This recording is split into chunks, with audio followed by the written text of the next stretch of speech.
Balik ako may rapper daw sa TikTok na naghahamon ng laban. Walang personalan ko pero ano ba talaga gusto mong patunayan? Ano nga ba nakain mo para maisip mo bigla na ako ay labanan? Imposible akong talunin lalo na pag rap battle na ang usapan. Pinakamalakas mag-chew dito sa Pinas. Bukod sa anis kintol, anli rin to mag-recall. Kaya di nyo ko kaya kahit pagtulungan pa ni Kapitan El sa mundo niya. Kayo'y mapapaluhod sa harapan ng tunay na rapper na hinamon mo ng battle sa paligsahan ng rap. Pagkatalo mo'y masaklap, ngayon matutong kumilala, di may kukumpara.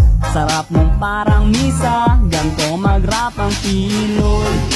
Oy, oy, oy, oy,